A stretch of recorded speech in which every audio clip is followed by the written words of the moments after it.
What's up, rockers? Welcome to another episode of the Talk Louder podcast, where we geek out on all things rock and roll. Hit that subscribe button on our YouTube channel. Leave us your likes and comments. You can also leave likes and comments on our Facebook page. Follow us on iTunes, Spotify, Instagram at talklouder_podcast. And, of course, our website, talklouderpodcast.com, where you can find links to our merch and links to all of our previous episodes. I'm Metal Dave, along with my co-host, Jason McMaster.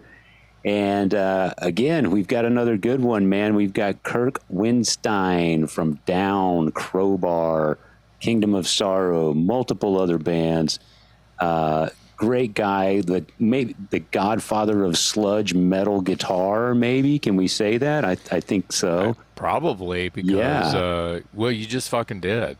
Yeah, and I'll stand by that. I mentioned in the conversation that I think, a lot of younger guitar players from a newer generation might look to Kirk the way that guys our age look to Tony Iommi, as far as being a pioneer in this whole drop tuning, sludgy, heavier than heavy riff mongering. Yeah, it's not just heavy metal anymore.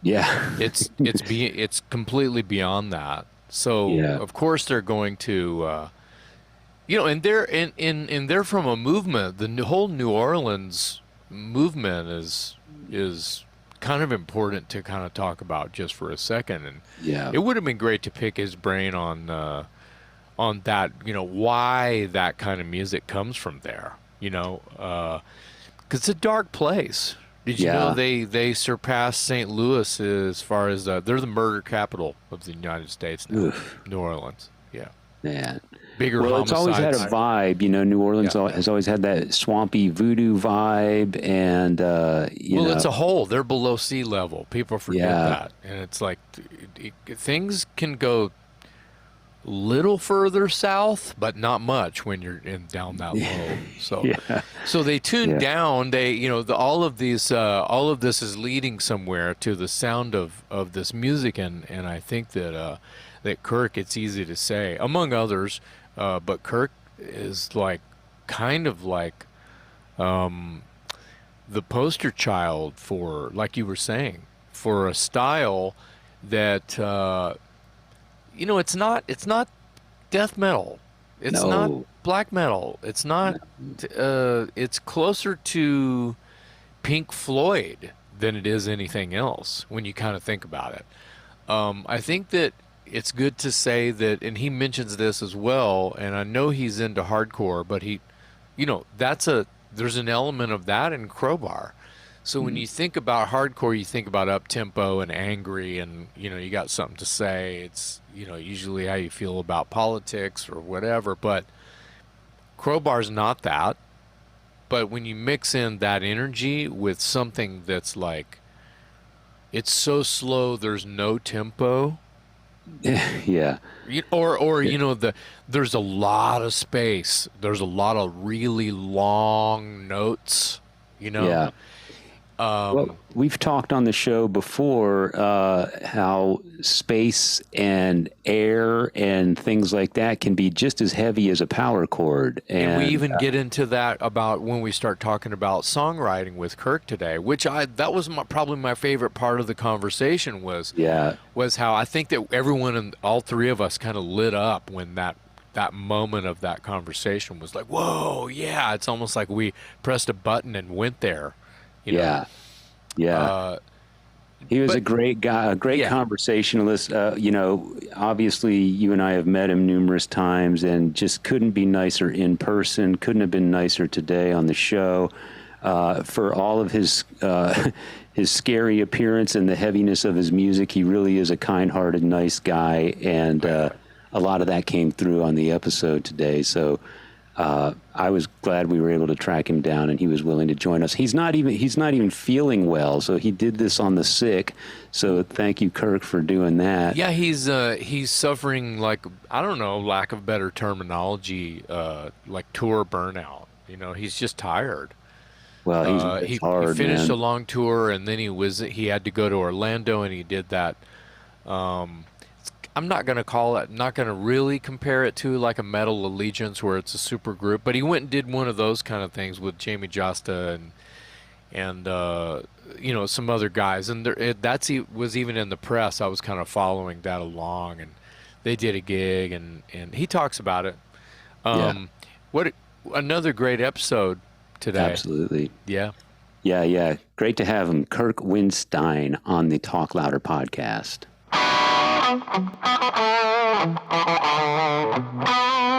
Let's start with Bobby, since Jason and I are in Austin, and obviously all three of us know Bobby, and we have some history with him. Bobby replaced you in Down for the one window of time that you weren't in Down, but prior to that, he was teching for you and on the road with Down. So tell me a little bit about your relationship with Bobby Landgraf, and how you came to know him originally as a tech, and then how it is that he stepped into your shoes for a little bit. Well, Bobby and I actually have a good mutual friend, Gary Cato, and he brought Bobby by my house. Well, I'd never met him. This is a ways back, but he brought Bobby by, and we were both kind of, I think it was a Saturday, and they had a gig that night or something. We were both kind of partying it up a bit. But we just sat there and played guitar together and shot the shit literally for hours, and they had the show that night. I couldn't make it, but they had the show. Was it honky? And, we kind of stayed friends, and then...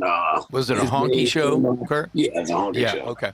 And then his name came up as a potential tech for Rex, actually, in 2006. It was the first tour Down had ever done in Europe, and he came up as a potential name because I think he had just finished teching for Dusty Hill or something, somebody awesome. And so Rex is like, gave him a call and talked to him and said, yeah, fuck, let's get this guy, And he just kind of went from working for Rex to then working for me and Rex, and then he switched to Pepper for a while. He kind of jumped around for a while. And it was kind of one of those things, I guess, when I parted ways, we split, whatever you want to call it, for a bit there, that, Bobby was the only natural choice. So, being that he's a really good friend, and he had hit me up about a few questions on how to play some of the shit. And I said, well, dude, just come meet me at the jam room and video with the phone. You got a question, you ask me a riff, and we'll go over it together or whatever, man, So I hit him up the first show he did with him, and said, get out there and kill it, brother. Nice. Yeah. Well, we were the same to me when I was back with them. Yeah, it's, we were all super proud of him. We were proud of him when he was teching for you. And then we were really proud when he became a member of Down and actually performed on stage. So why is it that you left at that particular time and Bobby stepped in? Honestly, it was the first time in my whole life of touring, because I had just gotten with Robin. Well, not just gotten, but we had just gotten married, and it was really the first time. I mean, no disrespect to other girlfriends and my daughter's mom or anything, but when it was time to go on tour in the past, I'm like, yes, I can't wait to go. Can't wait to go, And it was like the first time ever that I was like, I'm really depressed. It was the first time. I think it was the worst depression I ever had being on tour, which led to off days on my own and, in a hotel room in Romania or something, and it's freezing cold and shitty weather, and I'm all doomed up and just, waiting to call Robin, which led to, depression sometimes will lead to hitting a bottle, and whatever, man. It was just a rough time on me. And I was talking with Phil and Snake Sabo from Skid Row, who was managing us with McGee Entertainment. And, they were just kind of like, well, maybe it's time we just move on and keep our, without fucking our friendship up. And I said that in so many words, that's what it was about. And I said, you know what, that's perfect. And Robin said, look, babe, if you want to do Crowbar full time, she goes, I'll come with you. I'll do the merch. You can kind of help me learn the whole business and this and that. And shit, that was over 9 years ago now, so right. It worked out great for me because I got happy again, got much healthier, and it was fun. And I mean, even to this day, I get excited. She's like kind of designing merch for our upcoming European tour with Sepultura and Sacred Reich. And I told her, I said, anytime you're on the phone doing business, I get excited because, that's our life. It's kind of like a family business now, it's a whole Crowbar thing. But it was kind of how the whole thing went down. Honestly, it was just a situation where I was like, wow, I can't believe I'm actually, which made me know that she's the right woman for me. Sure. Of course, but it was, I was like, no, I just needed, we all needed a break from each other anyway, It's like, everybody says it and it's true. It's like, Down, it's 5 very strong personalities, and we're kind of used to, at least Phil, Pepper, and myself and Jimmy really were kind of used to leading our own bands and shit.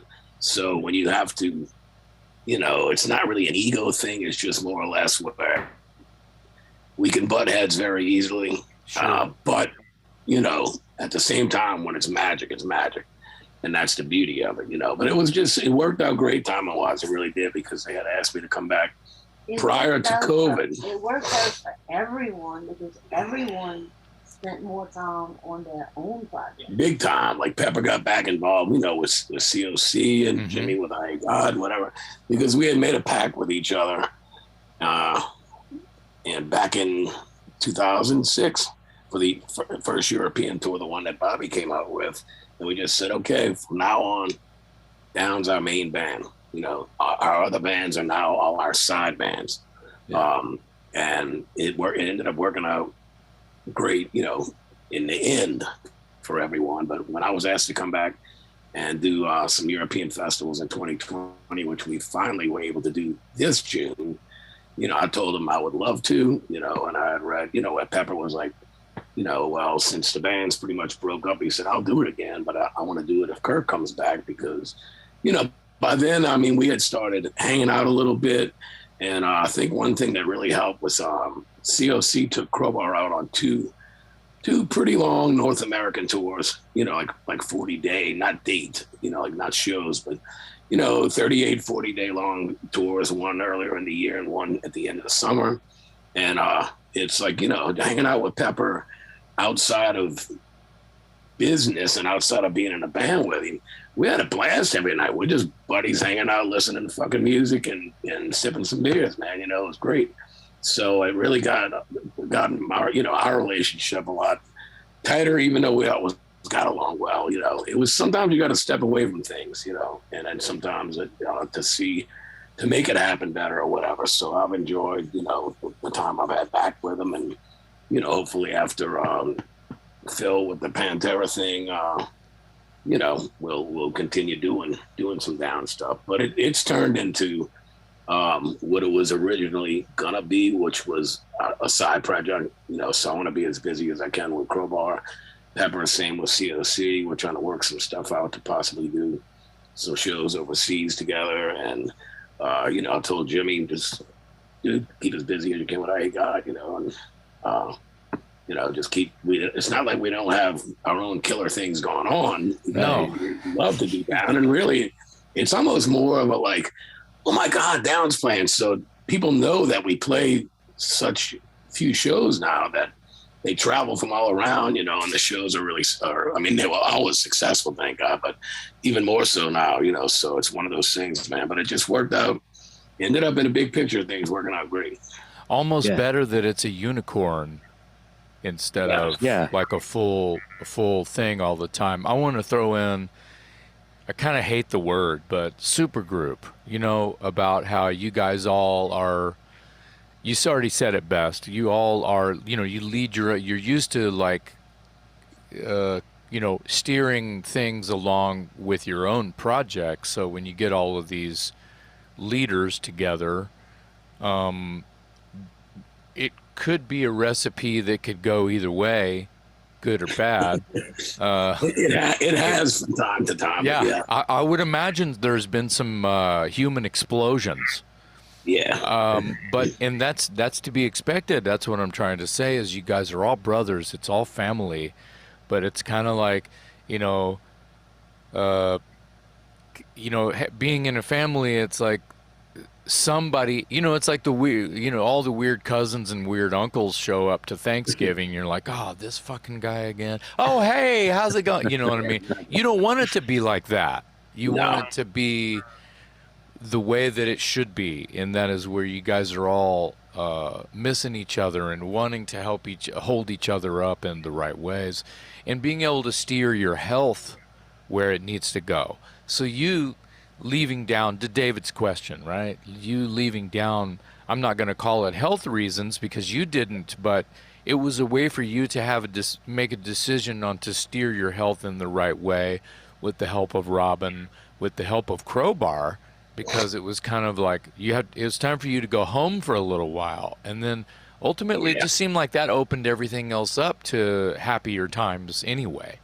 And it did, and the thing is, like I said, it's just, it worked out great. I mean, for Crowbar and for everybody. Yeah. And, Yeah, man.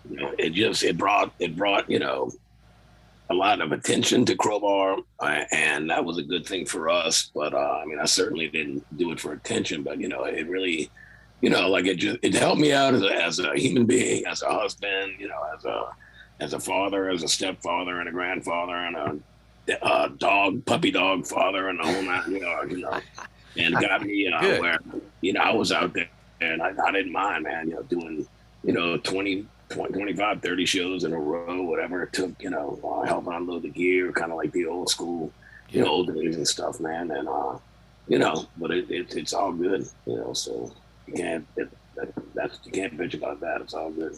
No, I want to throw in the we're kind of jumping all over the place. That's how kind of my brain. That's what we do. Yeah, me too. I'm the worst about I'll talk for 10 minutes and go, now what was the first question? Yeah, it doesn't even matter. You just the fact that you're telling stories and hanging with two guys who understand that's good. It's interesting is it a good thing or a bad thing way back in the day when MTV would play Crowbar and there's Beavis and Butthead snickering at it? Did it help you? Did it hinder you? Did you think it helped?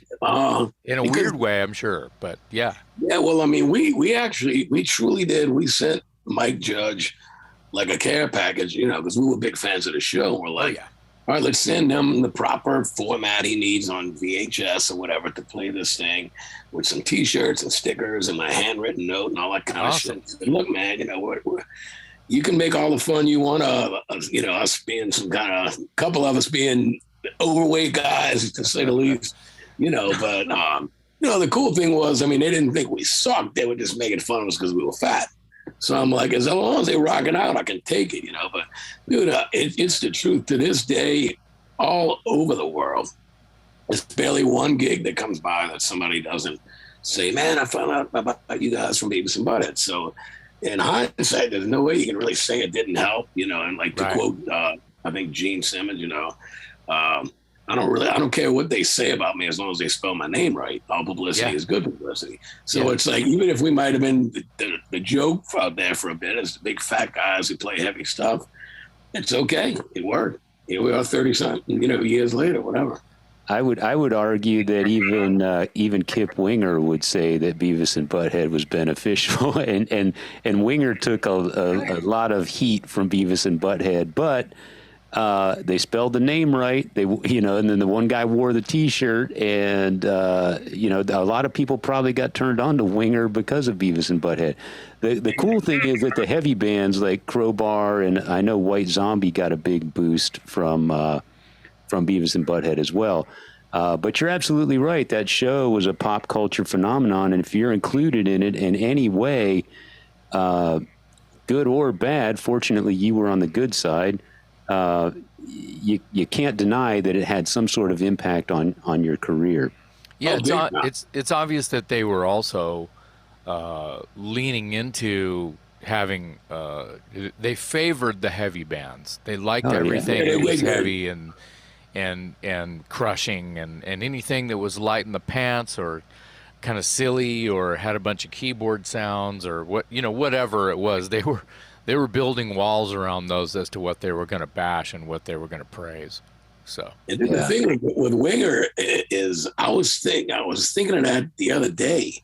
I'm like, because I actually love Winger. I think they're a great fucking band. Era, musicianship wise and everything. Yeah, they're great songs, great, amazing playing.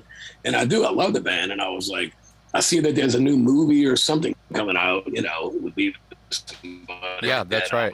I was laughing to myself because I've seen, read a few articles here and then, seen a few things with Kip Winger, who I really respect, over the years. And I'm like, I'm sure they're still going to have like the nerdy fat kid with the Winger shirt, but, it's still pressed for Winger, So, I mean, right. You really can't go wrong. Yeah. It makes, even if, it's a joke. We know that. It's a cartoon. It's a comedy thing. It's a joke. But even in real life, when people start hating on things, it piques people's interest to be like, well, why are they hating on this band so much, or this movie, or whatever it might be? And they go, well, check it out. And a lot of times they end up going, fuck that, I love it, Well, and it's a sign of maturity. You haven't really grown up. I mean, it's easy to make fun of Winger or Stryper or bands like that. The thing is you better be careful what you say, because they're the real musicians. They're the real singers. They're the real songwriters. Right. And they will kick your ass with musicality. It's very, very interesting that a lot of musos take it. It also gives headbangers a bad name. It's like going around, knuckle dragger, mouth breather. It's like they don't realize that headbangers are actually intelligent people who read books and listen to jazz. Very true. They listen to Stryper and they listen to Winger too. They might be in a death metal band that's, big as Kiss, but they don't. They always get a bad. Metalheads get a bad name in movies and things like that. And I'm sure Beavis and Butthead didn't help that. Help headbangers win that battle, but at the same time, I think that's feeding the misconception can be fun too. So big time, and it's true. But in general, we do. I think a lot of times when people first interview, not so much today, but bring it back to the beginning of it all. And when they first started interviewing guys, like one of the best things ever was like the famous, I won't even call it infamous, D. Snyder PMRC thing, where they thought they had some drug head, dope head, stupid, fucking uneducated motherfucker that's going to come in and mumble a bunch of shit and be drunk and all that. And he whips out his crumpled up piece of paper and tears him into asshole. One of the greatest things ever. I never get tired of watching that video of him sitting in front of them. I don't either. I never get tired of watching that. Every time that pops up, I'll watch D. Snyder just go off on them. Yeah. Oh, yeah. It's a beautiful thing. So, Kirk, you bring up a subject that I wanted to bring up at some point, but I'll bring it up now. I know, obviously, you're a man of many tattoos, and one of the things I love about a lot of your tattoos is that they pay tribute to some of your favorite bands. You're covered in Iron Maiden, Saxon, Motorhead, Trouble. The dude has an Armored Saint tattoo. Yeah. Anyone with an Armored Saint tattoo is a friend of mine. So here's two questions, since you were just professing your respect for Winger. Do you have a Winger tattoo, and would you get one? I do not have one. I wouldn't necessarily, run out to get one, but if I did, like on, I wouldn't be embarrassed of it, Right.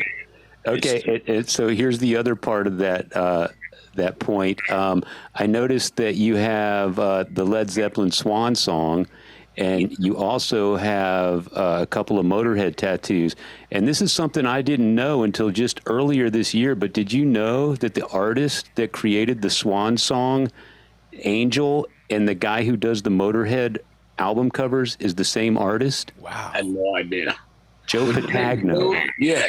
I actually, a friend of mine, I borrowed a book of his, you know, like all the album cover, all the Motorhead stuff, and just different posters and a lot of his own stuff that he did. And all. So yeah, I had no idea that he was the, you know, I had no idea it was the same guy. It's the same guy. There you go. There's your happy hour trivia question. You can win a beer off that. That's amazing. No, I'm glad to find that out because, you know, I got the Swan Song thing when we were doing the Down 2 record. And it was, we just kind of, I mean, we didn't even have time to listen to music, but I think we were just trying to get the vibe a little bit. And for me personally, like, I was probably listening to more Zeppelin than any other band during the making of that record. Wow. Because I mean, we lived out at Phil's property, you know, at the house and the lair and all that stuff. So, you know, I mean, we didn't have days off. I mean, we just worked in shifts. It was gravy. But yeah, I was really into Zeppelin at the time. And I mean, as I always have been since I was a kid. Yeah. I was really going through a Zeppelin phase, and I said, you know what, fuck it. So, because our tattoo, the guy that does most of my tattoos, and he's done Phil and Dime and everybody, you know, he was like, man, I can bring all my shit out, you know, to Phil's. And we said, hey, come on. Wow. We did. And I was actually listening to, I think we listened to the whole of The Song Remains the Same, and I listened to Presence, because I think Achilles' Last Stand's probably my favorite Zeppelin song. And a lot of people like, which song? You know, that aren't like big fans. Were you the one, or did you have anything to do with the title of that Down record, Bustle in Your Head? Good question. That was all Phil, but I think that's subconsciously or maybe consciously, because of all the Zeppelin talk and different stuff, kind of vibes we were trying to throw around with it, and really the whole idea of the record, or what started it was, we don't need let's put ourselves in like rock and roll / metal jail. Okay, let's lock ourselves out in the middle of nowhere, rent an entire truck full of studio gear, bring it out, and make ourselves write and record 15 songs in 28 days. And that's exactly what we did. We lived out there. I went home Thanksgiving Day to eat lunch with my mother and went back that evening. And that was the only break we even had. And that was way toward the end. But yeah, we made ourselves just live and breathe, you know, kind of like our version, our southern swampy version of, you know, renting a castle in Wales and bringing in some stuff to record or whatever, you know. Yeah. But that was kind of the whole thing. And then Phil was like, well, you know, we thought about just saying, okay, we got Down low, like maybe just call it Down 2. And he goes, dude, do you think it's cheesy if we called it A Bustle in Your Hedgerow?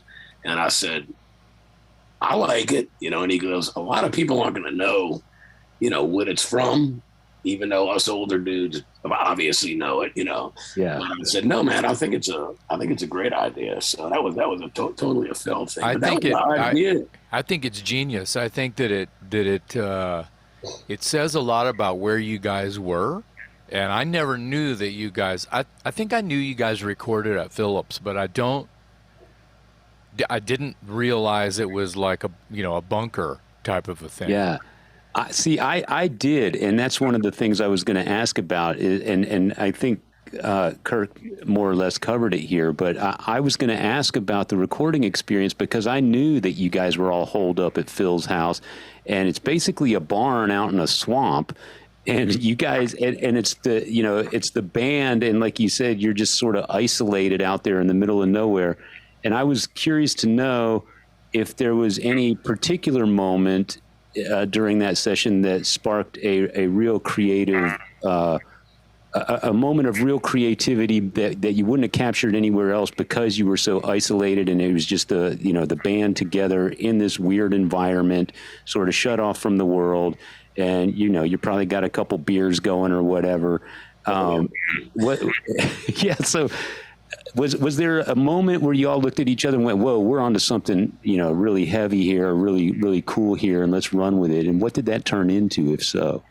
I mean, I would say that once we became comfortable with what we were going to be dealing with, that it was almost impossible to stop the creativity. Like, well put. As much as everyone is so, and I get it, and of course I am too, so proud of and so high on the Down NOLA record. You know, lately, if I happen to put on Down, which, you know, most musicians don't listen to their own shit very often. I put on an old album they hadn't heard 15, 20 years, just to, oh, wow, man, just kind of bring back a little nostalgia. But like, you know, for me, it was just like, well, once we became like comfortable in our surroundings and what we had created, and we saw how quickly things were gone. You know, it's like we would be up till 2:00 in the morning, and then we're cutting scratch tracks on drums at 8 a.m. for the song that was completed at 2 in the morning. And then people just slept in shifts when we did sleep. And it was Phil stayed in his house, which is not a barn, you know, it's a real house. The house. Yeah. And Rex stayed in one of the spare rooms in there. And Jimmy, I think he might have stayed in there too. But Pepper and I literally, I slept on the couch on top of the studio, and Pepper slept in like a little kid's bunk bed thing or something. And that was it. I mean, Pepper's one of them guys that's up hammering nails, you know, and rebuilding his car at 7 a.m. every morning anyway. So I'd be exhausted and hungover as fucking, and I smell breakfast getting cooked. He's like, come on, boy, get up, I got breakfast. And I'm like, dude, I only slept like 3 hours. Fuck that, you'll be fine, come on. You know, and we get up and eat a little breakfast, and we go downstairs, and, you know, sure enough, Rex is laying down, he's still up from the night before or whatever. And we just but we would find a time together to go over everything and have a couple of hours. Really, most of the songs were honestly written in a couple of hours. You know, some of them some of the ones that are a little more things like Lies and, you know, Learn from My Mistake, ones that were a lot more dynamic and a lot longer and more epic-ish, for lack of a term, better term, you know. Those were some, you know, sometimes might have been like 2-day songs and stuff, but a lot of the stuff was really put together, you know, in like an evening. And then, like I said, Jimmy, you know, we play guitar and shit till we couldn't keep our eyes open. And you know, Jimmy be tracking drums in the morning. And to be honest, man, Rex, that was the first time I've really gotten to work with Rex as a musician, not just a hangout buddy, you know, right, and maybe get him around a little bit. And it was like, he was so good on bass with these songs that were literally hours old, that, you know, when it came to do bass, he pretty much reamped, which I didn't even know what reamping was. He pretty much just reamped his scratch tracks and maybe punching a note here and there. But that's how tight he was on stuff. Yeah, he fed the scratch track into the main machine just through a filter or a preamp or something. And it's the weirdest thing to, like, you know, like say I'm reamping something or whatever, and I got, you know, I walk past my amp quietly to go take a piss or something, you know, at the bathroom over here, and I'm like, that's me playing out of the fucking Marshall cabinet right there, you know. But I'm not really doing it, you know. But it's being recorded right now. But it's a cool thing. But yeah, I mean, everybody really played great. I mean, you know, some things took longer than others, but the whole experience, like I tell everybody, it's something that I'm so glad that we all did. But I know for me personally, I would never and could never do that experience again. But then again, we started that around November 1st of 2001. So that was, you know, coming up 21 years ago. Yeah. So, you know, the fantasy of doing that again sounds attractive, but nowadays it doesn't sound like it would be that comfortable. No, and I mean, I didn't mind at the time. I mean, to be honest, you know, it was right before I got with my wife, who is my daughter's mother. You know, like, you know, we was kind of casually dating, but nothing, but whatever. So I was still living at mom's. You know, I mean, so for me, it was like, just keep the beer and the Crown Royal coming, and, you know, keep the guitars in tune and keep the amps cranked, and let's just keep on jamming, boys. Yeah. So that approach of writing for Down 2, let's go back just for a minute, or whatever, for NOLA. the first one in the 90s. And it's say, what would you say, 93, 92, you guys are starting to think like this? 91 was the original Wow. three-song, three-song demo. I think I have that, actually. I think I have we that did. down demo. I think. Oh, I I'm have sure that. that you do. It was done because Phil was still living in Arlington and Pepper was living in North Carolina, with COC. It was actually a couple of years before Pepper even took over lead vocals for COC. Right. So, but I remember just, everybody kind of knows the story, but to try to make it short, we literally just, grabbed a couple of bottles of Jägermeister and a bunch of cheap beer and some shitty weed or whatever. I went to our friend's house on the West Bank of New Orleans. And within a weekend, we wrote Temptations' Wings, Losing All, and Bury Me in Smoke. And Phil was writing the shit and literally the best shit ever too, dude. You know it is. Come on. Yeah, and that was like a Friday afternoon / evening.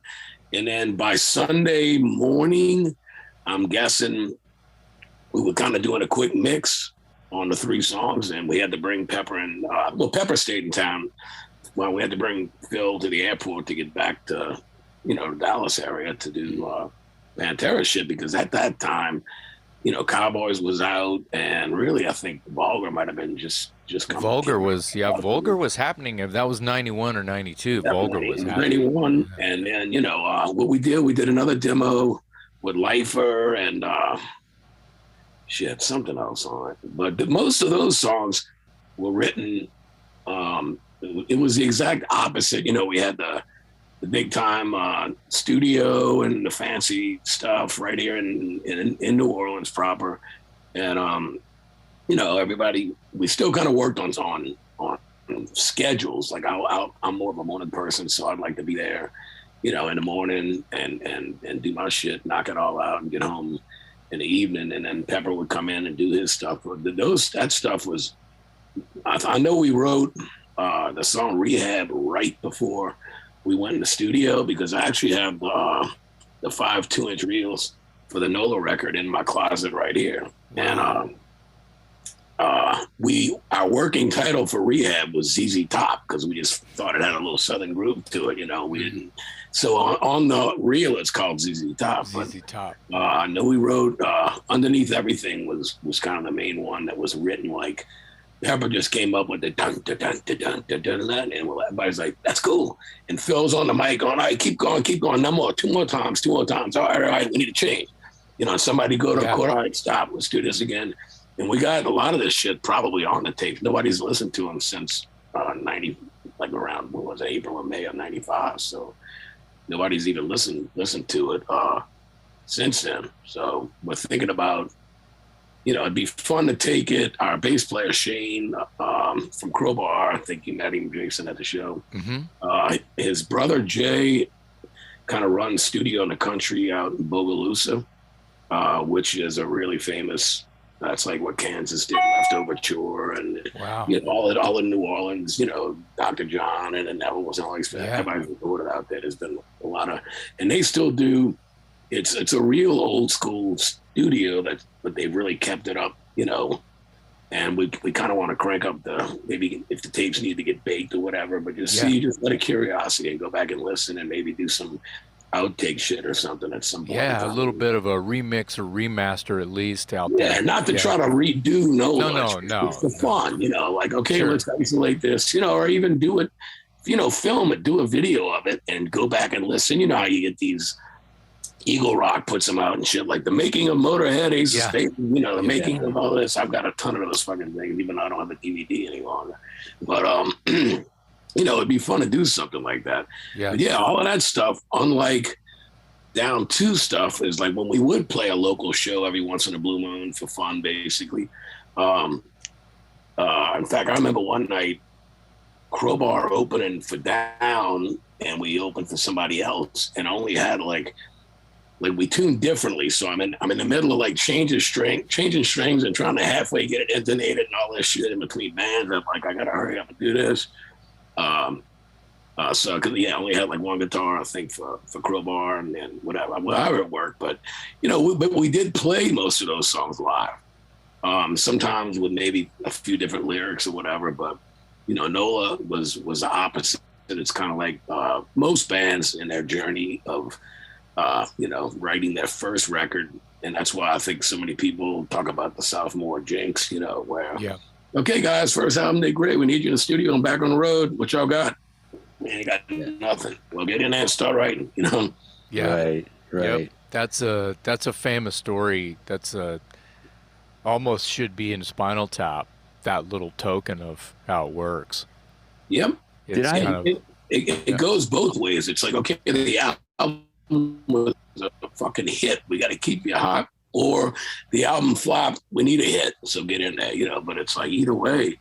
You know, back in those days, you know, it was like that for a lot of bands. And for us, like nothing whatsoever from Down 2 was ever played live, you know, or anything prior to being written and recorded at Phil's, you know. Yeah, you guys on NOLA, you guys had a little bit of time to flush a couple of the songs out.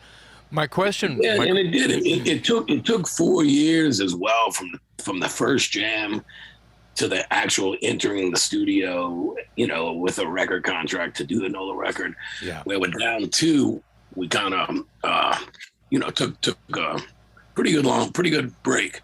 And then when we got together with it, you know, we had time. We were renting, you know, all this old like vintage gear and shit. And it was like costing a fortune every day because we basically turned the lair, which we call it out there by Phil's, into a mobile studio. Yeah. So it's like every day that you're renting a fucking 2-inch Stuart tape machine and all this kind of shit and all these tube, you know, preamps and all this console, you know, old school stuff, it gets expensive, you know.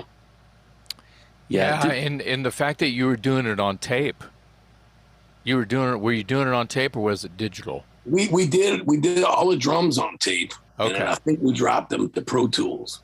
Right. Okay. NOLA was on all on 2-inch, but you know, we really tried. I mean, of course, we punched in things here and there because the songs were like so fresh, and it would just, like I said, they would just be written, you know. And it's like, okay, you got to go.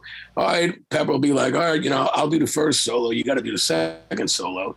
So most of the guitar work and shit like that, I'm listening to him in there doing his stuff, and I'm trying to write something, you know, to go kind of compliment it and go along with it. Of course. And it's like, all right, we're ready for you. Come on in, you know. So I'll grab a guitar and tune up and whatever and do it. So, you know, I mean, of course, there's a few punch-ins and stuff here and there. Yeah, yeah.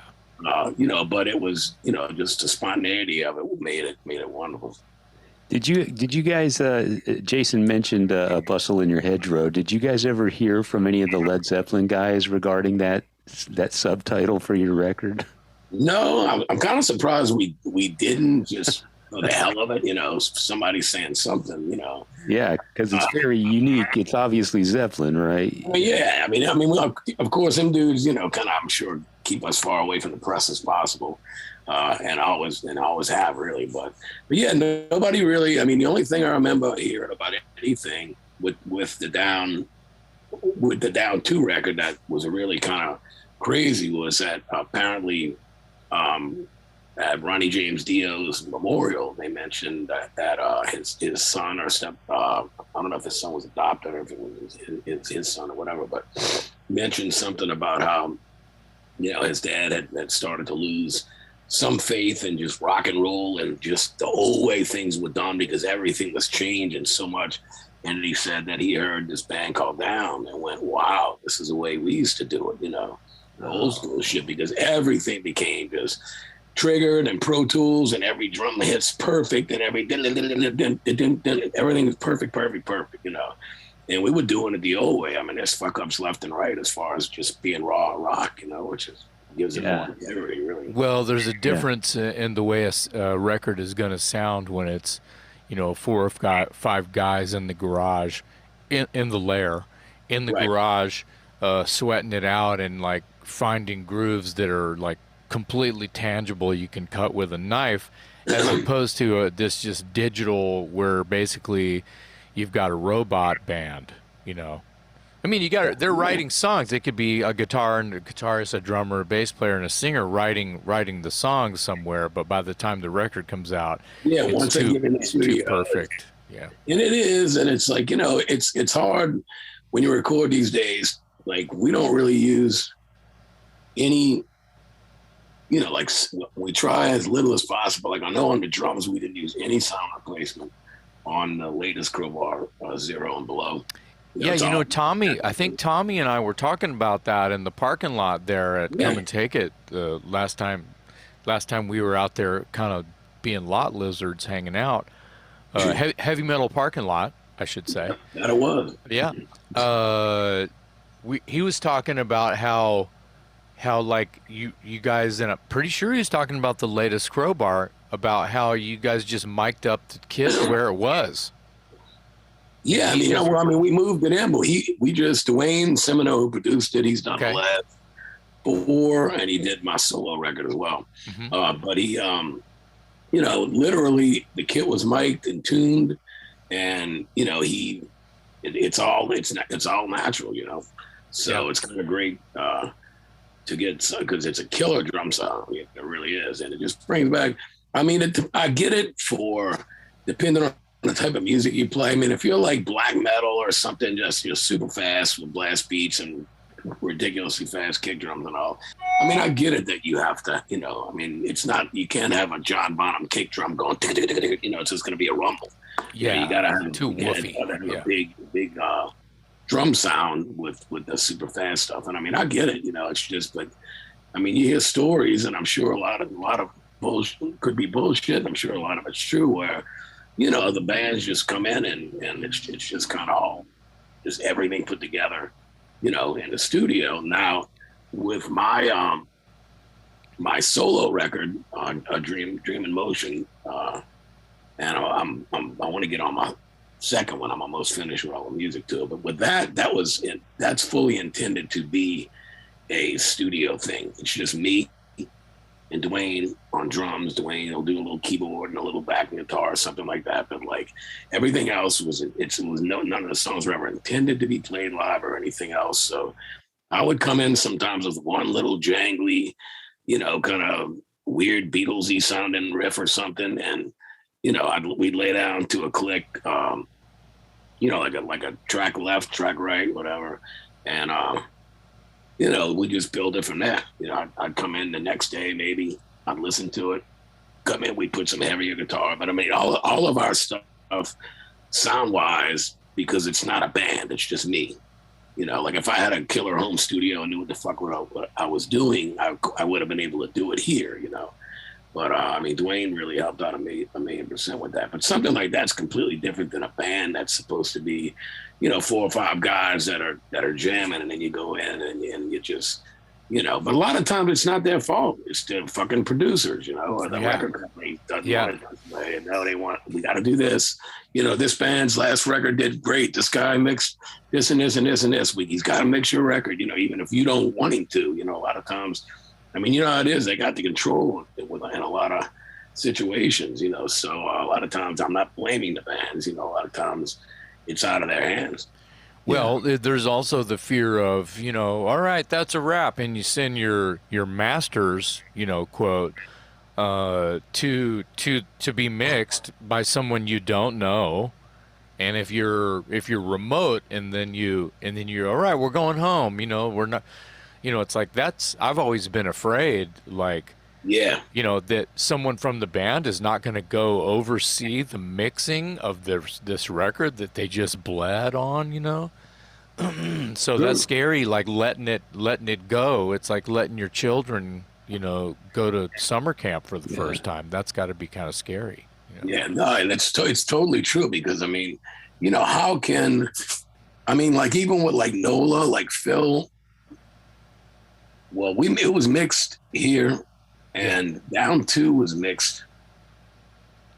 I think Warren Reichert mixed it. To be honest, I'm not even sure. But believe me, like, Rex was involved. I know, Pepper was involved. Whatever, people were involved with it. Now with NOLA, was done here. And then for mastering, I know Matt Thomas, that used to play in Crowbar, he produced the Nola record. Mm-hmm. Him and Phil flew up to New York to the mastering plant. And, Matt even said, he goes, dude, I don't even really know what I was mastering shit. Back then, the mastering plants, I mean, honestly, like with Crowbar and technology, the way it is these days and stuff like that, like Dwayne does, he does send it off. But nowadays you can almost, get it, not as good as the old 2-inch tape, warm sounding fucking, AC/DC stuff or whatever, but you can get it good, where, it's, you can do a lot with home studios and stuff these days, which is great in a way, no doubt. I want to ask you about your solo album, Dream in Motion. My question is, why did it take so long for you to do a solo record? Was it because you were so busy with other projects, or did it take this long for you to have the vision that you wanted to present as a solo album? I mean, it's a great question, and honestly, it was I started it in June, I think June of 2017, and I finished it in June of 2019. And the reason was because I was so busy with Crowbar. It's like I'd want to come home, and Robin and I would want to chill and do some family shit and whatever, be normal for a while. And then I'd go, you know what? We don't leave for tour for like 3 weeks. I got time to knock out another song or two or something, But the whole thing is so spontaneous, like especially lyrically. And like I said, I'll show up with like one simple riff, and I got a bad habit. I've actually done it. And believe me, I'm in no hurry, but I'm just looking at my phone. I'm like one of them. I need to know what time it is for people, even though I don't have to be anywhere. Yeah. But the reason I'm saying that is because I'll get in there with Dwayne and tune up and kind of show him what I got going on, and I'll just, out of my habit of kind of being on the CD, I'll be like, okay, like it could be right now, it's 5:23. Okay. And I come up with something, and he throws in some suggestions, and next thing you know, I check my phone and it's 6:11, and we already got the whole song like put together. And I'm like, Jesus, man, it's been fucking less than an hour. So of course we go back and change shit, but we try to I just like doing things spontaneous. Lyrically, I would sometimes only have a few words, like one phrase or a couple of one-liners or whatever. And I would just I'd take a pen in my notebook and go into the vocal booth, put on the cans, and just take one. I'd write a line and sing it. And Dwayne's like, I like that. All right. So I'm like, give me a minute, boom, boom, boom, boom. And then I'd go home. He'd send me, like an email or whatever. I'd listen to it and go, I don't like the way I'm saying this, or I don't like this line's kind of cheesy. Mm-hmm. So I go back the next day and change that shit real quick. And then we get to work on something else. But with that stuff, it made it so, like the way I feel about the solo record thing is there's no reason to ever stop doing them, because they take a while, but there's no time, there's no time constraint, there's no pressure, there's no anything. So it's like, I enjoy it. Like when I get home from this Europe thing, we actually have a decent chunk of time off with Crowbar before we get busy again, and we're pretty much going to be overseas like all summer on and off, which is great. I got a couple of months where I think I'll be able to complete the next record, and Dwayne, like, well, I guess I can say it's kind of a lucky thing, but he only lives like, I'm not exaggerating. He maybe 5 minutes from us, and he ended up basically building pretty much a copy of the studio that we've been recording at, but in his backyard.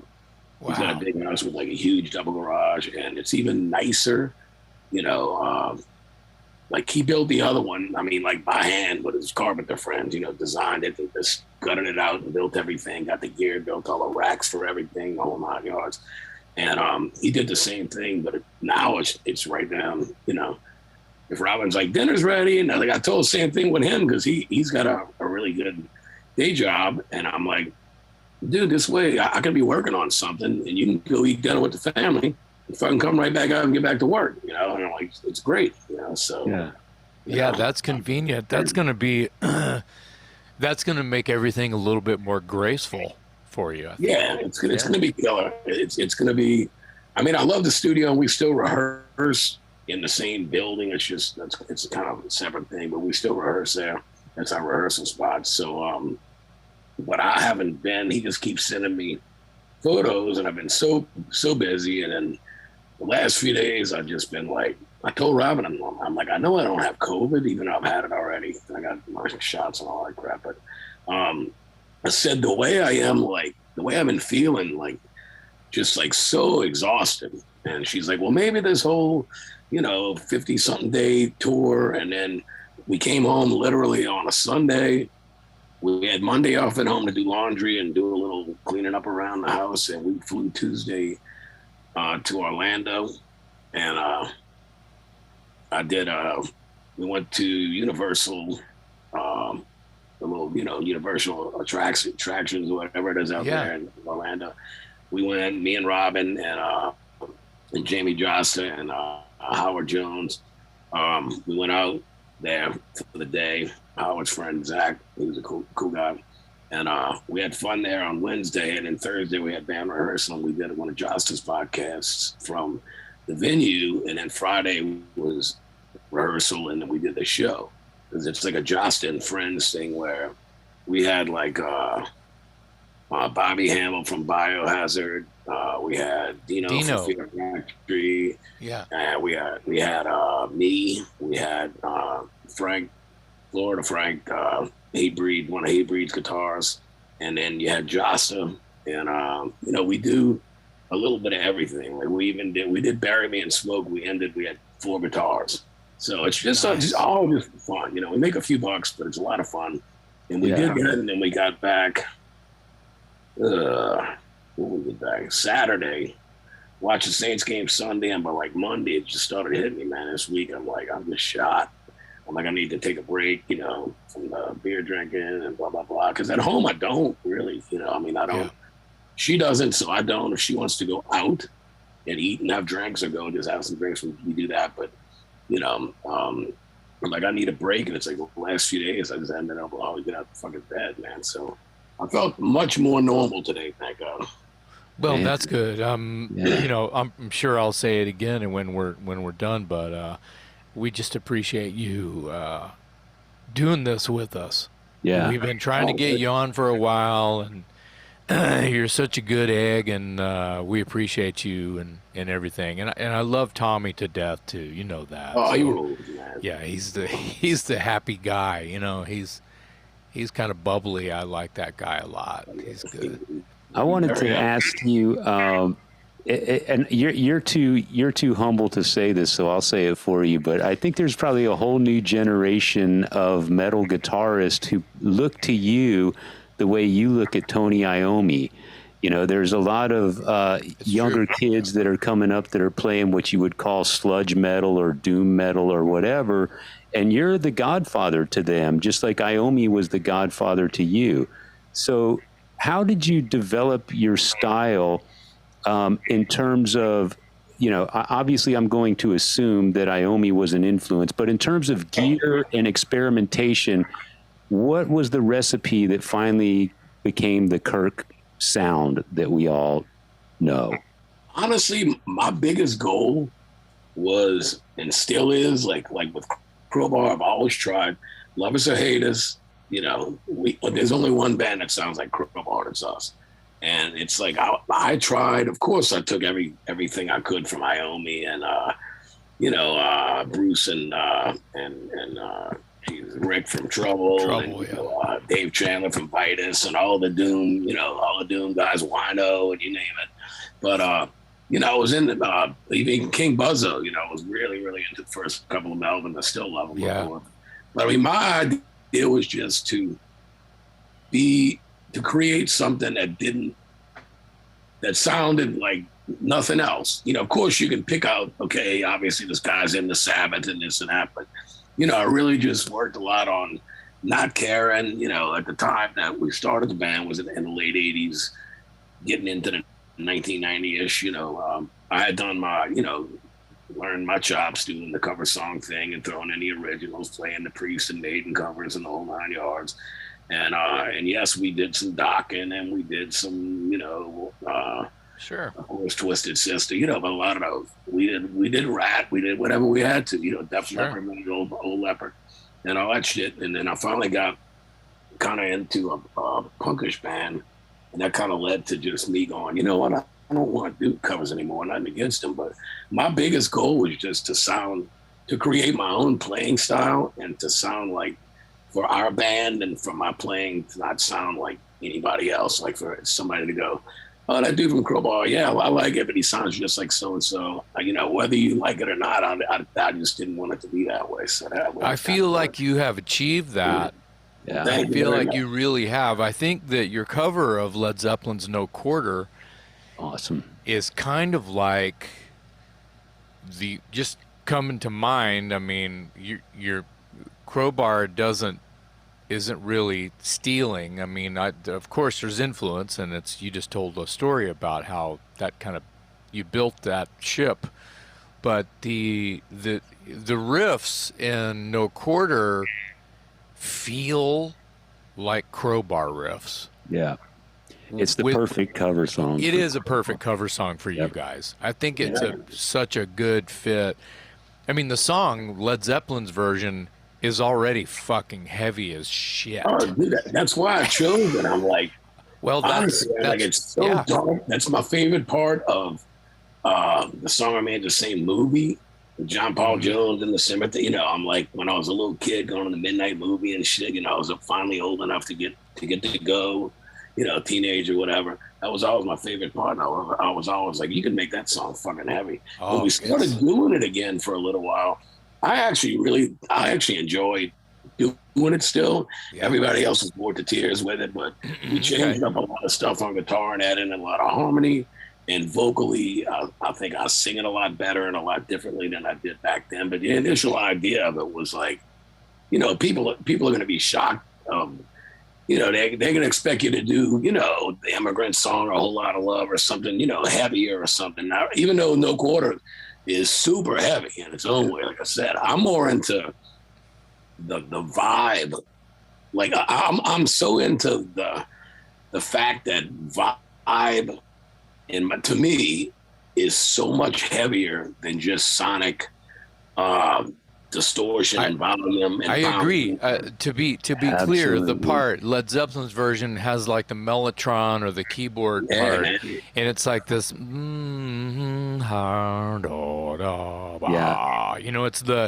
It's the witchy part. Yeah. And there's not even really a band playing. You're just playing this melody.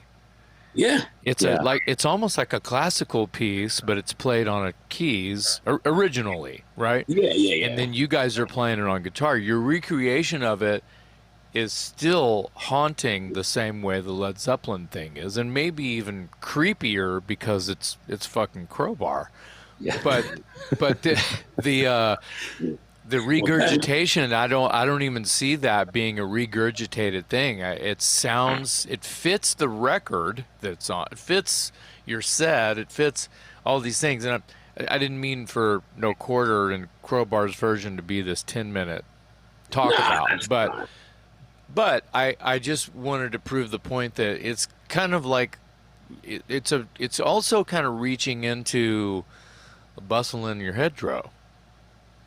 It's kind of like this sort of like connection that you have to Zeppelin and your love for, that something that they sort of instilled in you at an early age.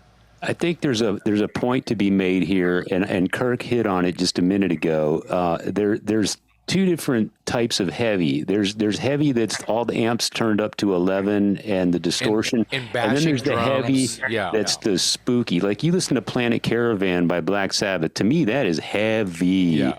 And the music isn't necessarily heavy, but that song gives you the creeps. I don't know if y'all are familiar with Cathedral's version of Solitude. Yes. Yeah. Which is amazing with the flute and everything in there. And I'm like, I love Cathedral. I love all that shit. But I'm like, that's so fun. When I heard it, I was like, oh my God.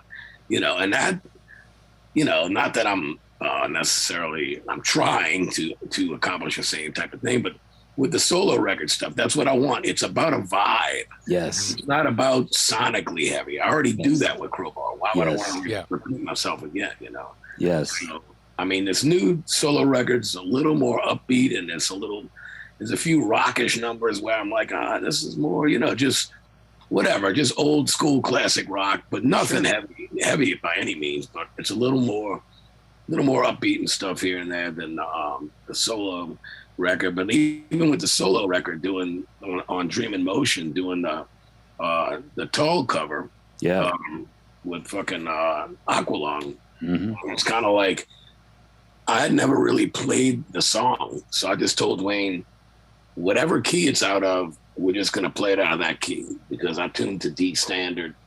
On my solo record, man, I use a 5-string bass and drop it. I tune the high 4 strings to D, and then I drop it down to A, so that's where all the low stuff comes from. But when we did the Aqualung, I just said, let's just take it one fucking bar at a time or whatever and pick it up.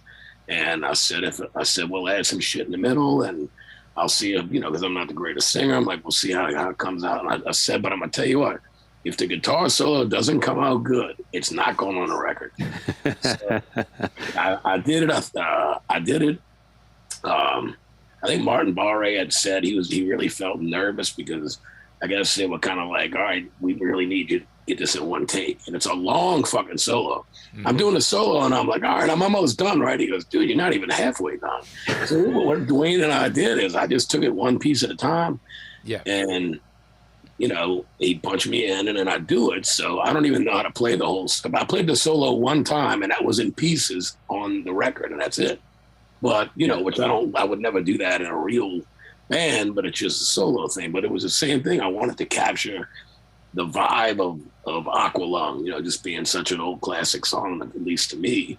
And just to throw this up into the air for people kind of listening, it's like, if you may not know, even if you wrote the fucking song, it doesn't mean that you know it the day or the moment or the second they press record for you to play it. Right. So, I mean, Freddie Mercury saying one word at a time sometimes just to get it right. You're creating a vibe. You're painting a picture. Sometimes you got to clean the brush and wipe off the canvas at the same time. I agree, man. Yeah, you have to be careful about what it is that you're putting out into the world as far as your art. Aqualung, again, you pick great covers. Yeah. That song is heavy as fuck. I was going to say. The original version is fucking heavy. Totally. Yeah.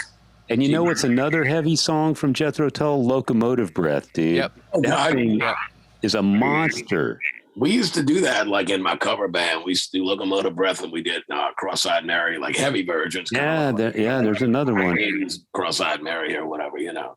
But yeah, it's true. The shit's heavy. But I agree with like the one note at a time, because a lot of times, especially with me, I don't have the best voice control, and I never learned how to sing properly. So, you know, I'm always ragging my shit out, even just talking right now, you know. So, but what I like to do is try to do a line at a time, but I just sometimes go for it. Like if I'm getting comfortable with what I'm doing, I'll just, you know, Dwayne knows not to stop anything, you know.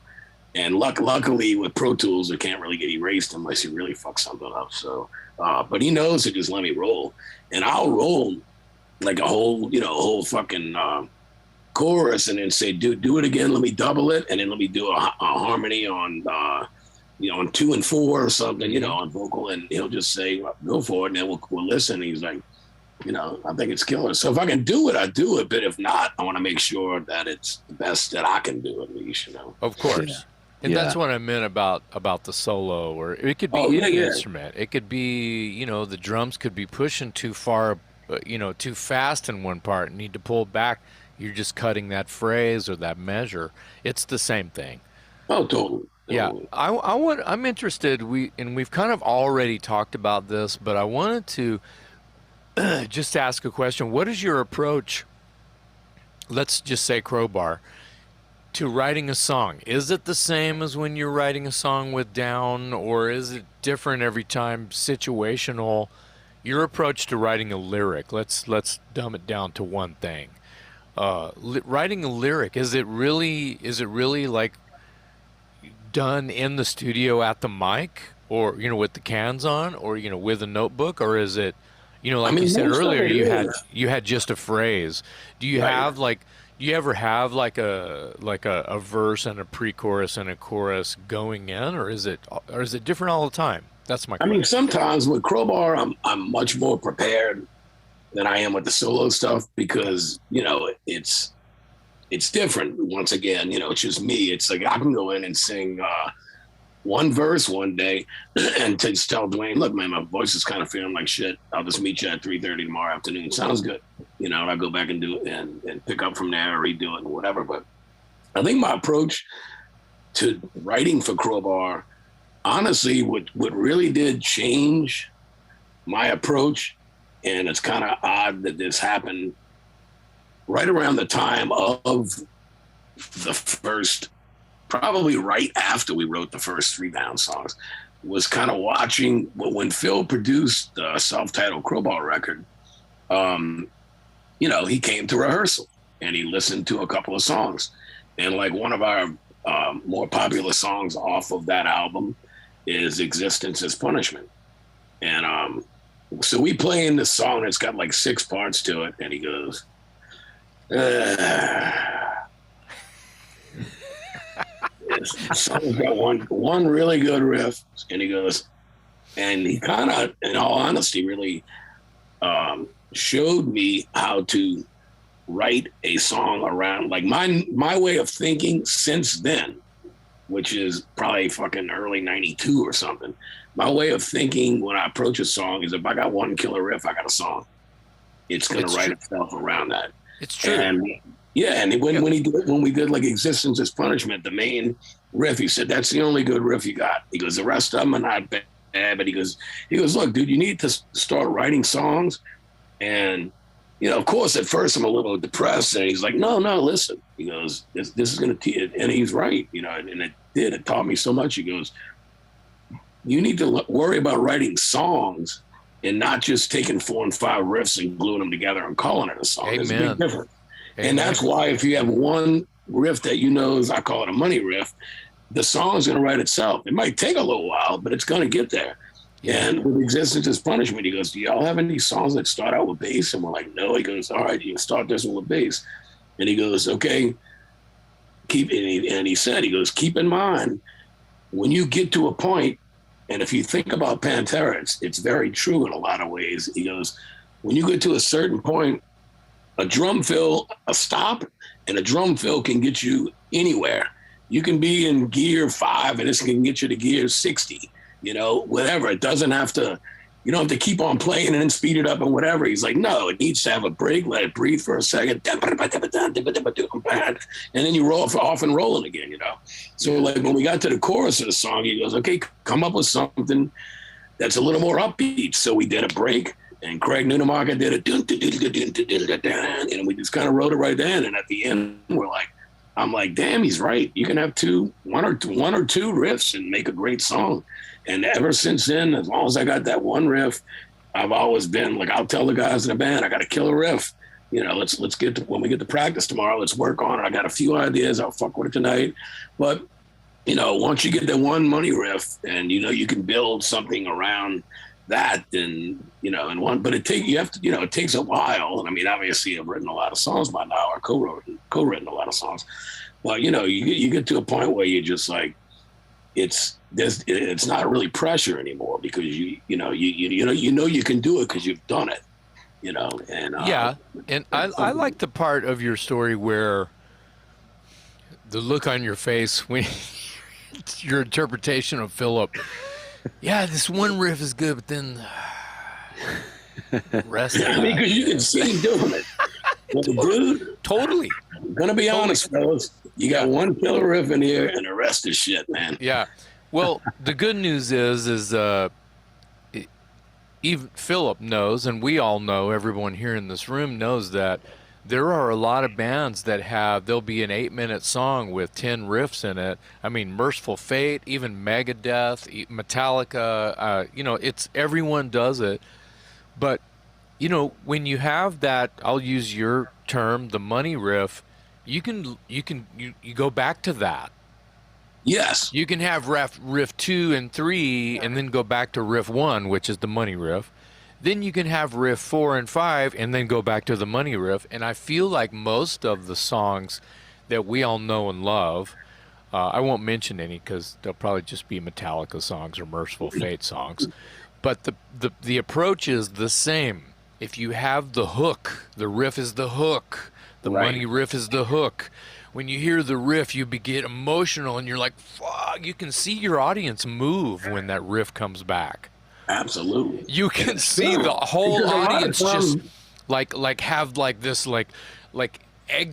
exiting moment of emotion when that riff comes back every time. And that's what I think a lot of times the money riff is the chorus, and you're not going to start with it a lot, but Sure. you might, I would, like, for me, I would still approach it as, okay, this will be a good chorus. Or sometimes the money riff is the verse, but okay, it's going to be a good verse. And, there's no rules, as we know. You do whatever you feel, and that's what it's supposed to be about, emotion and feel. But yeah, going back to it, like going in, like having a middle section that takes you on a journey somewhere, but still fits the song beautifully. And then you come back in with the fucking money riff again, and that the fans are back, the crowd's back feeding off of it, Yeah. Well, you could say that about No Quarter. Totally. You're going back and forth in between this thing, and then there's a bridge, Yeah. And then they go back to the money riff. Yeah, and it's really, it's there's so many. I mean, looking at Sabbath or whatever, Into the Void or something. It's just like, oh my God. Obviously, we're gonna start out with, a lot of Iommi is like, okay, motherfucker, we're just gonna do fucking, Sabbath, Bloody Sabbath right here. It's like, here's your money riff right here. Yeah, and they live on it. So here's the deal on Into the Void. I love it that you brought it up, because Into the Void, that opening riff, I don't think that they go back to that. It's standalone.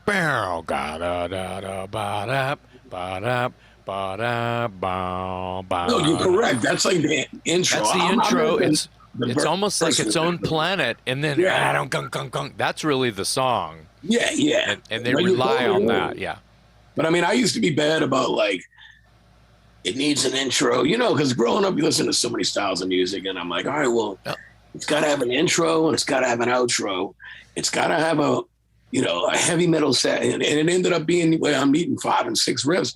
And for most bands, that probably works. But for me, I'm just like, no, you really don't. If you start out with the guitar by itself, and then the band comes in and you're grooving, and then you say you double time and you go to the half time right there when the vocal comes in, you're still on riff 1. You're already making half into the fucking song. It's like, there's so many ways to do it. But for me, that's like, because people ask a lot of times, what is the best bit of advice you've gotten on writing, or from who gave you the best advice on writing a song? And I always tell them straight up without even batting an eye, I'm like Phil Anselmo, because that particular experience right there gave me same thing lyrically, because here we are in the back of Big Todd, our original bass player, the big guy.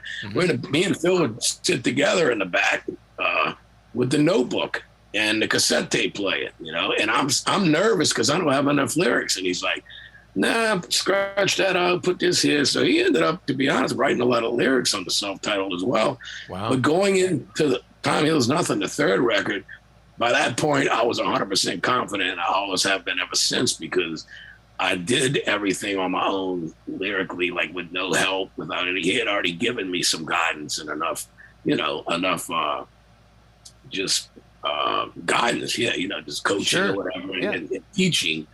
And then, from then on, I've been comfortable with anything, that I've done. So you're talking a bit about Phil here, obviously, and I wanted to ask you about the Pantera reunion, and I'm going to assume that you're in favor of it because you have such close ties to it, but what would you say to anybody that's against it? And then the second part of my question is, so number one, what would you say to anyone who's against the Pantera reunion? And number two, what are the odds that Crowbar gets on that tour?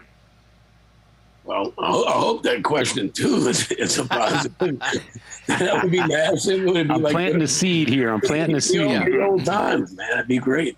But honestly, for people who are against it, I understand, because the very moment that Phil told us what was going to be going on, okay, that they were doing this, and it's been, planned. But we were in Europe with Down when we found out, and like I remember kind of going, "But dude, do y'all have to call it like Pantera?" And I really did ask him, and he's like, "Well, yeah." He goes, "It's Pantera," and I started to think about it, and it never sat wrong with me for even a minute really or anything. I just started thinking about like the reality of what you're dealing with here is a situation where, by God, it's so horrible that Vince and Dime are not here with us, but you also got a situation with a band who has not only old school fans who have not seen them perform since fucking 2001 or whatever the last shows were. You also got an entire new generation, including like my bass player who's 34 years old, but was too young to actually go to a concert, to travel or whatever and go see. So he's such a Pantera freak and a Dimebag freak. And, there's so many younger kids that this is the closest they're going to get to it. And I mean, I feel that the fact that they have Zach, who was so tight with Dime, and Charlie, who's been so tight with the band forever, filling in for, and really, it is to me, when I think about it, it is a tribute to a legacy. And, the sad thing about anything like in a situation like this, you can't bring the guys back, they're not with us any longer, Vinny and Dime, so to me, are they doing bad, something pissing on the name or nothing or something? Not at all. I think if anything, they're glorifying it. I mean, the music is too fucking good, too legendary. It was too groundbreaking. They were too amazing to not let people enjoy it. And that's kind of where I feel on the negative people. And I feel that the whole generation, or a huge generation of the old schoolers like myself, can't wait to see this.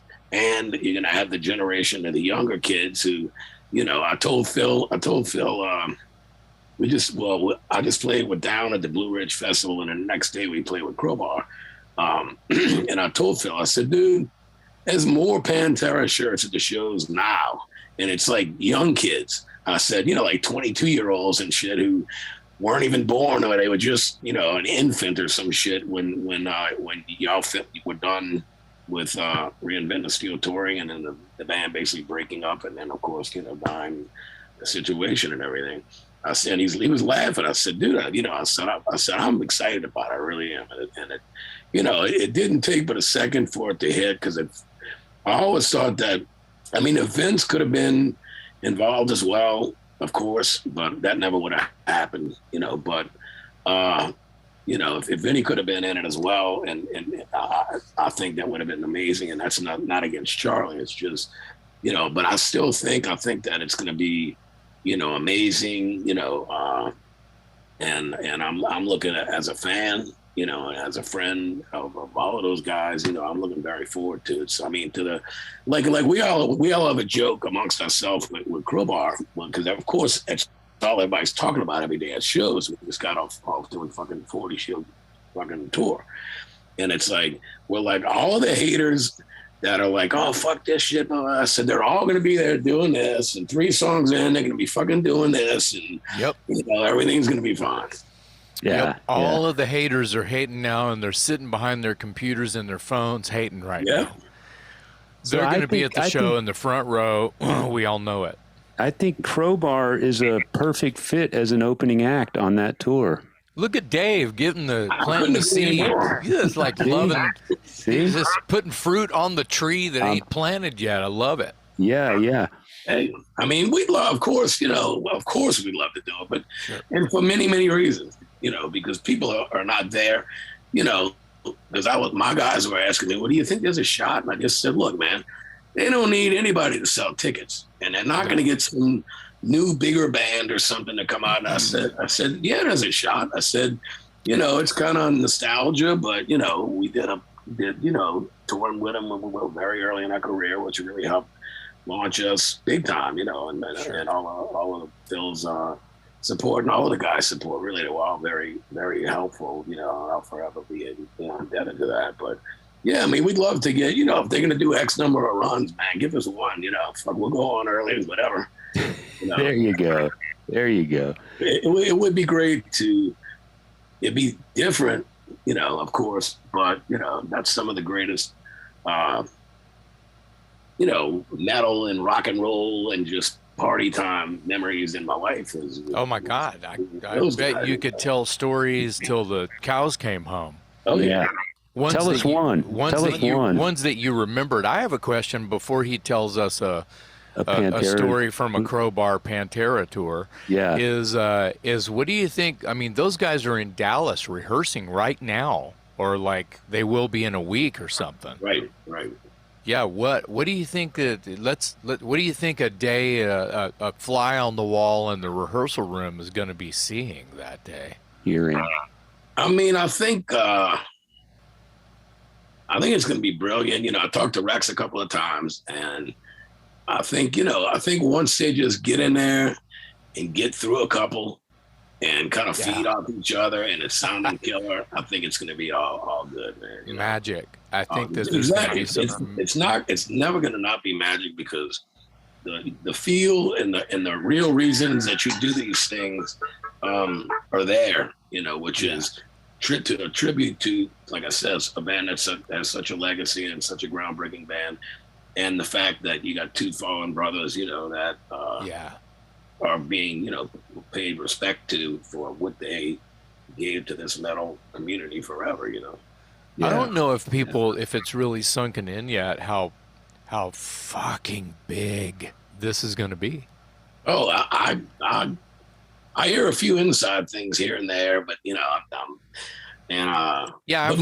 more so from like crew people, I don't talk.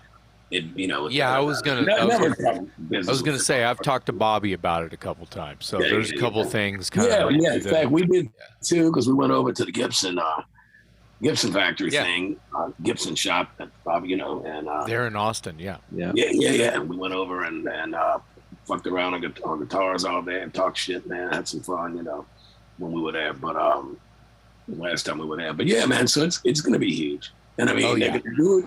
We're like, if you're gonna do it right, Tell us, you brought up that touring with Pantera was some of the craziest times of your life. Tell us one story. What was, out of all the craziness, what's the one that you can remember?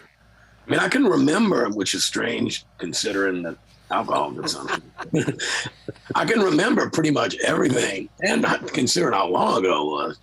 You're going on fucking 30 years now on some of these, but in all honesty, and I'm not dodging anything, because y'all know me and everybody knows. I don't mind, I just tell it like it is, and try not to whatever. I'm not gonna keep something to myself, but there's really no one particular story. It's almost just like one big memory of just everything from when Phil first joined, and they're still doing covers, and along with some of the earlier material, and then like when power metal came out, around that time and all. It's one big thing from then until the end, really, of just and I always tell Robin, my wife, I'm like, babe, because I really did. I never really smoked. I like to drink, and we know, Dom liked to drink as well. So, like right away, just from when Phil first joined, really, me and Dom kind of started hitting it off, just because, Phil's trying to listen to the most obscure underground music he can find. I mean, damn it, Dom are jamming on Rock and Roll Over, Kiss, and Defenders of the Faith, Priest, and Cheap Trick, and just talking about all that shit. We just had so much in common with the Kiss, the Van Halen, all of that stuff, the Priest and everything, man.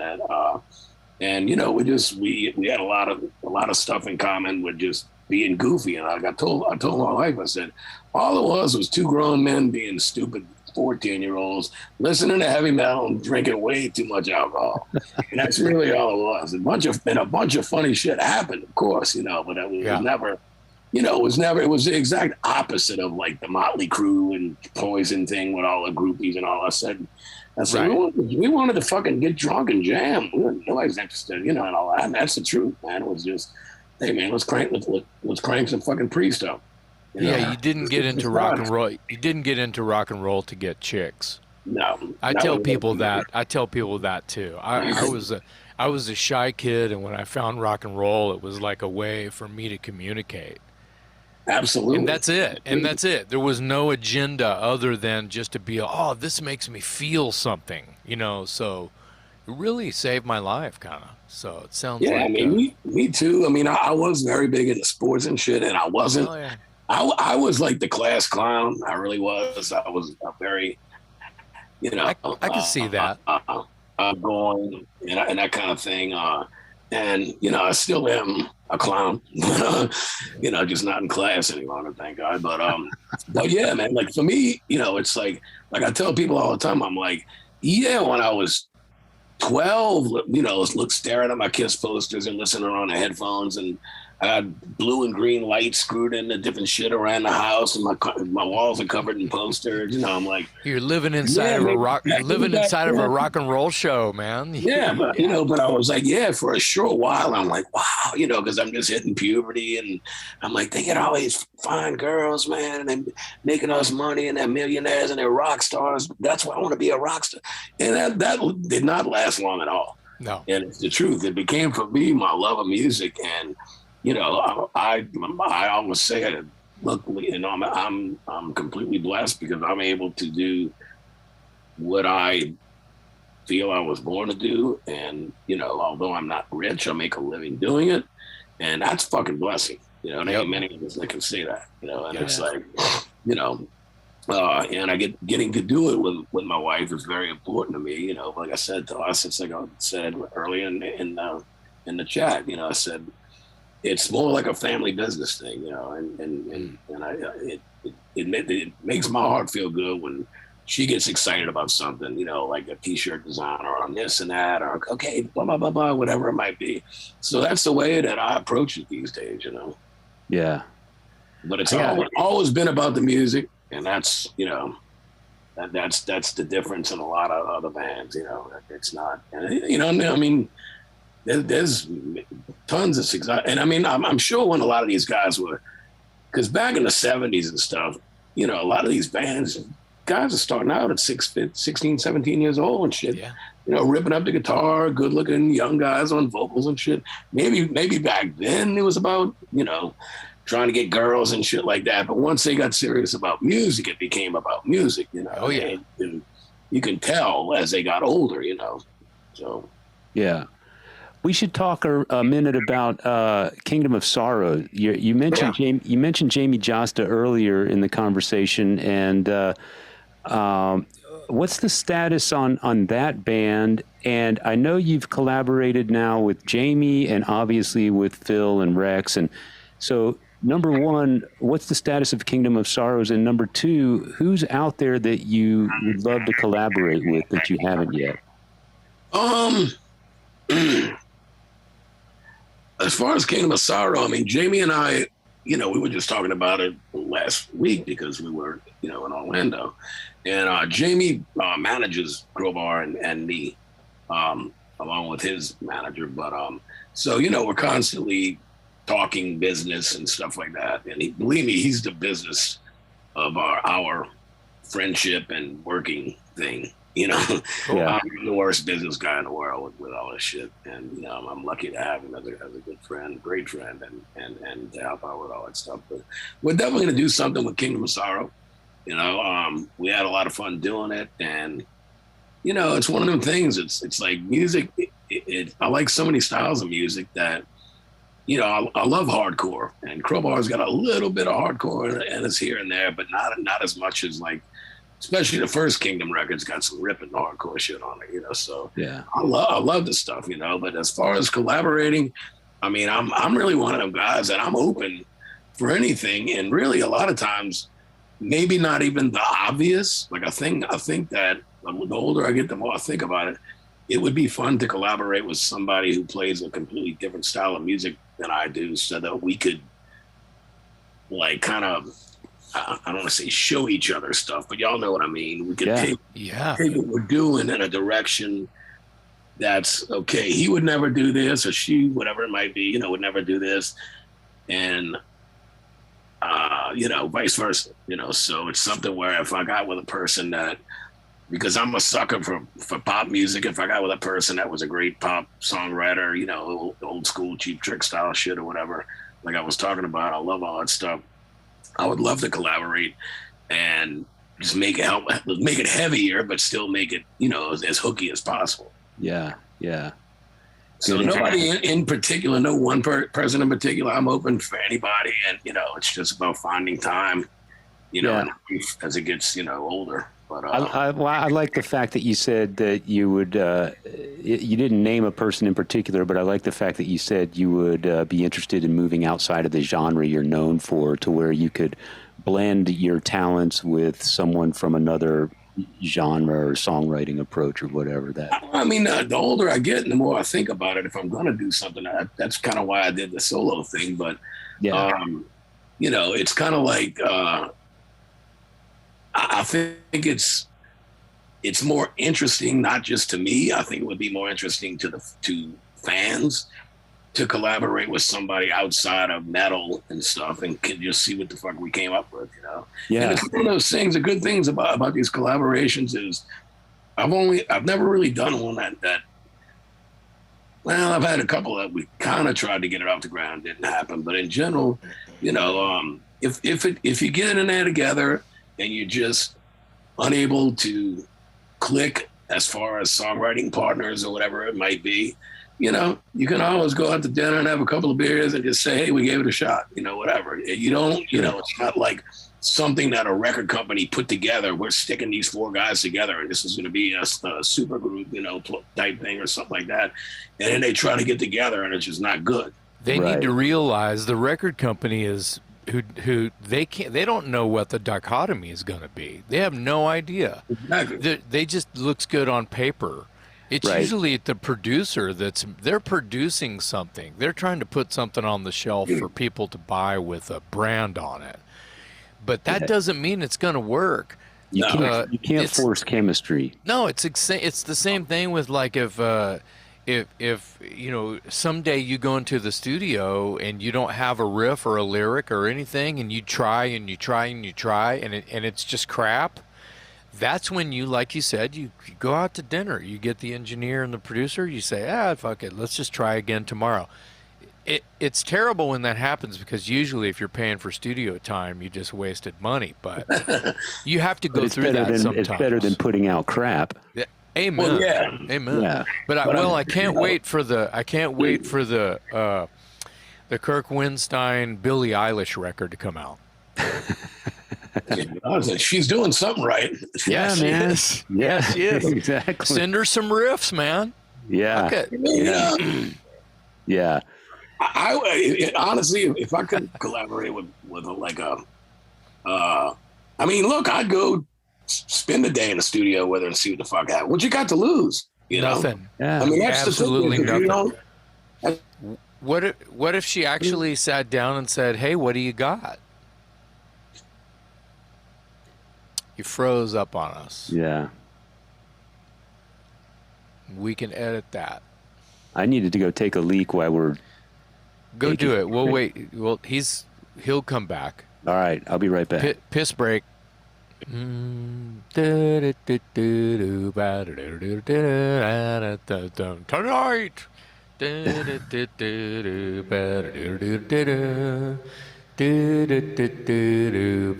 is.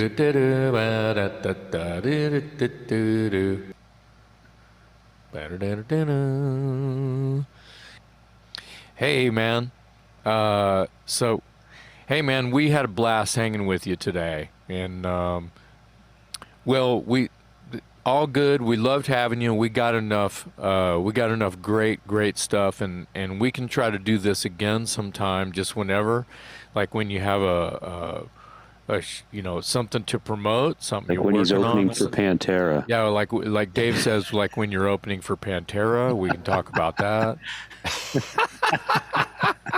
That got a good laugh out of him, Dave. So listen, Kirk, stay in touch, and just thanks for everything, man. Yeah, man, you. it was a good hang. Thanks, and Kirk. Have a great night. Dave says thanks as well. Have a good night, buddy. Thanks. Bye bye. Yep. Yeah, he's fucking over it. He's over it. He goes, man, I just can't get my shit to work. So just to be clear, the last thing that we were kind of like, and we were joshing around a little bit, was, when's the new Billie Eilish, Kirk Windstein record coming? Yeah.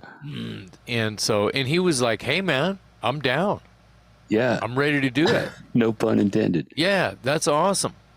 Anyway, it was great. It was great having Kirk Windstein from Crowbar, Kingdom of Sorrow, Volume Knob. Did you know about that one, Dave? No, I didn't. Yeah, I have the Volume Knob CD somewhere behind me. I have like a promo copy. It was like one of his mini bands. And of course, Down, Kirk Windstein, everybody on the Talk Louder podcast.